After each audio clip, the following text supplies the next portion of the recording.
Hello boys and girls, this is Mrs. Florzak, and today we are going to review some very important keys on the keyboard. Right here I have a picture of a keyboard, but right now I'm going to make that picture bigger so we could really see the keys.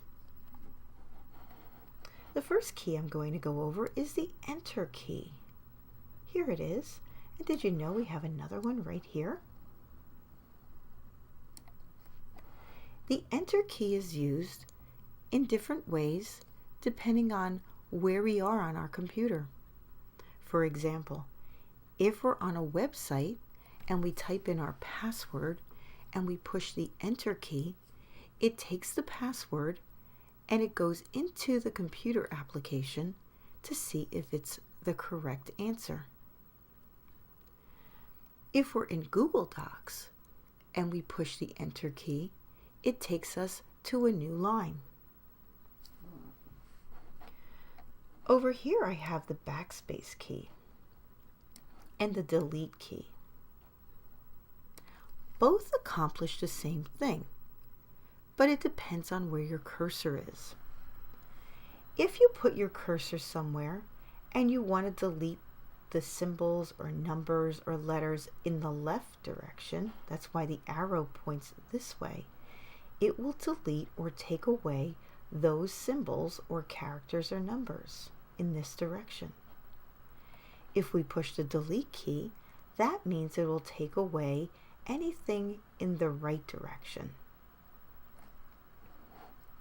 Another key is the space bar. The space bar is to put a space between words and after punctuation, like a comma in the middle of a sentence, a period at the end of the sentence, or a question mark at the end of the sentence, or even an exclamation mark. There should only be one space between words or after punctuation. Another key is the Tab key, which we'll be using in a project soon.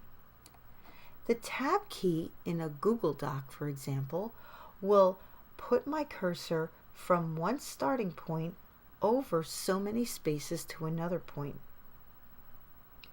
In a computer application like IXL, you could type in your user ID and push the Tab key instead of clicking into the password box. The Shift key is another very important key, and we have two of them on the keyboard. And they're used to make capital or uppercase letters, or to make these special symbols that you see here and here. And so how we'll do that is we hold the Shift key down first, and then while still holding it down, we'll just poke at this key right here with the number 2. And when we do that, it'll make the special @ symbol at the top. So now what I'd like to do is let's go into our Google account. Here's our Google screen, and this is where we would log into our Google account. And I'm going to use John Doe's account. He's my test person. So I'm going to type his ID, but I'm going to make some mistakes. So see if you know the mistakes as I type them. Now I'm going to make the @ sign. I'm going to hold the Shift key down and push the number 2.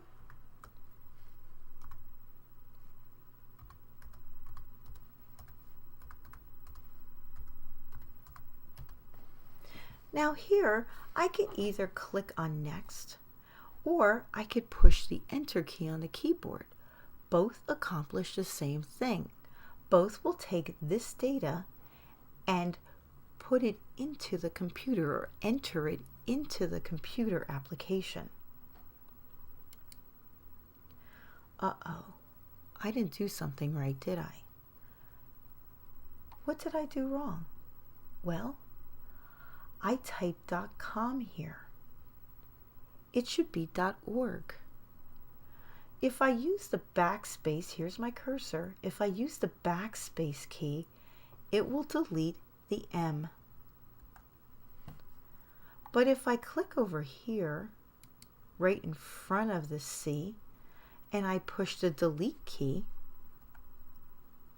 let's try that again. It'll delete everything to the right.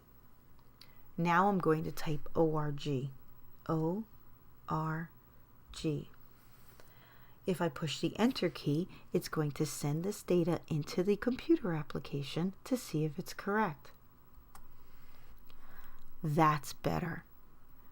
Now let me key in John Doe's password.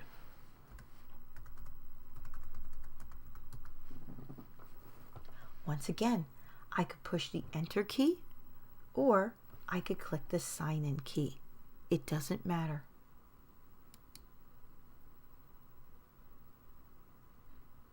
There we go.